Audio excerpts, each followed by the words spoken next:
आप तसव्वुर करें एक वसी कायनात का जिसके बारे में हमें बताया गया है कि यह नामालूम मादों से मिलकर बनी है, जिसे डार्क मैटर या डार्क एनर्जी के नाम से जाना जाता है। यह डार्क मैटर और डार्क एनर्जी कायनात को एक ऐसी शक्ल देती है जिसको आज की थ्योरीज के अंदर हम पढ़ते हैं। मगर आप तसव्वुर करें कि कायनात का असल तसव्वुर इस हकीकत से बहुत दूर का हो और हकीकत में कोई ऐसी चीज पाई ही ना जाती हो जिसके ऊपर साइंसदान कई दहाइयों से एतबार करके बैठे हुए हैं।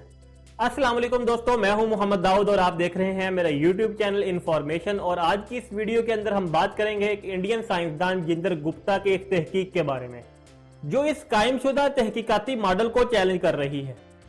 गुप्ता का नजरिया हमें यह बताता है कि हमें कायनात की वजाहत देने के लिए डार्क मैटर और डार्क एनर्जी की जरूरत नहीं है। यह तहकीक आज से कुछ दिन पहले ही उभर कर सामने आई। अगर आप फिजिक्स के अंदर अच्छे खासे माहिर हैं और इस तहकीक को पढ़ना चाहते हैं तो इसका लिंक डिस्क्रिप्शन के अंदर मौजूद है, आप वहां जाकर अपने लिंक से देख सकते हैं। इस नजरिए को पेश करने से पहले हम मौजूदा कायनात के तस्वुर के ऊपर एक नजर डालते हैं। कई दहाइयों से साइंसदान इस डार्क मैटर और डार्क एनर्जी के राजों से उलझे हुए हैं। ये नामालूम ना नजर आने वाला मादा कायनात की वसी तर तजजियात को पेश करने के लिए मुतारिफ करवाया गया था। मिसाल के तौर पर डार्क मैटर गैलेक्सीज के दरमियान एक ग्लू का काम करता है।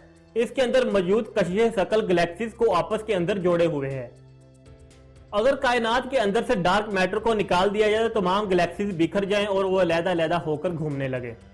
और दूसरी तरफ यह नजरिया भी पेश किया जाता है कि कायनात के वसी तर फैलाव के पीछे भी डार्क मैटर का ही हाथ है।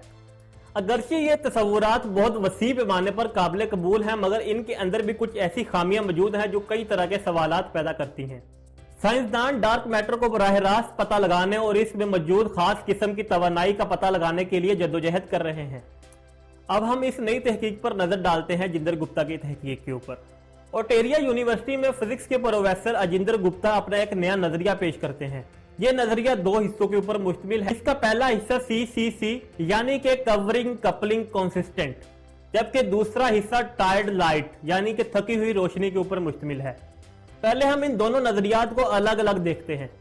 ये नजरियात हमें बताते हैं कि हमें कायनात को वजाहत देने के लिए डार्क एनर्जी या डार्क मैटर की बिल्कुल जरूरत नहीं है। सबसे पहले हम पहले नजरिए CCC के ऊपर नजर डालते हैं। इस नजरिए के मुताबिक कायनात में मौजूदा फितरी चीजें हर जगह पर मुख्तलिफ हैं, यानी कि कशिश शकल और रोशनी की रफ्तार। इस थ्योरी के मुताबिक कशिश शकल और स्पीड ऑफ लाइट हर जगह पर मुख्तलिफ हो सकती है, यानी कि फिजिक्स के ला तमाम कायनात के ऊपर यकसा तौर पर इंप्लीमेंट नहीं होते। जबकि टायर्ड लाइट का नजरिया यह चीज पेश करता है कि जब रोशनी एक लंबे फासले तक सफर करती है तो वो अपनी एनर्जी खो देती है। इन दोनों नजरियात को मिलाकर गुप्ता का यूनिवर्सल मॉडल एक बहुत ही सादा सी वजाहत पेश करता है। इस नजरिए के मुताबिक गुप्ता का मॉडल ये बताता है कि कशिश शकल और स्पीड ऑफ लाइट के चेंजेस के होने के बावजूद भी हम कायनात को वसी तर पैमाने पर एक्सप्लेन कर सकते हैं। गुप्ता का नजरिया मुख्तलिफ मुशाहिदात से हमायत हासिल करता है, जिनमें मुख्तलिफ गैलेक्सीज की तकसीम और इनमें मौजूद रेड स्पॉट की लाइट का बिहेवियर है। ताहम ये बात भी नोट करना बहुत जरूरी है कि यह निस्बतन एक नया ख्याल है और इस पर मुकम्मल तौर पर तहकीक करने की जरूरत है। अगर गुप्ता का यह नजरिया दुरुस्त साबित हुआ, यह कायनात की मौजूदा थ्योरीज के ऊपर बहुत ज्यादा इम्पैक्ट क्रिएट करेगा। ये बहुत वसी पैमाने पर कबूल की जाने वाली बिग बैंग थ्योरीज की बुनियादों को भी हिला सकता है। डार्क मैटर और डार्क तवानाई के राज ने दहाइयों से साइंसदान को अपनी गिरफ्त में लिया है। अगरचा मौजूदा कायनाती मॉडल गालिब है, लेकिन गुप्ता का नजरिया एक दिलचस्प मुतबादिल पेश कर सकता है। अब ये आने वाला वक्त ही बताया गया कि गुप्ता का ये रिसर्च वर्क आने वाले वक्त में क्या इम्पैक्ट क्रिएट करेगा। आपका इस थ्योरी के बारे में क्या ख्याल है? अपनी राय का इजहार कमेंट में जरूर कीजिएगा। Thank you so much.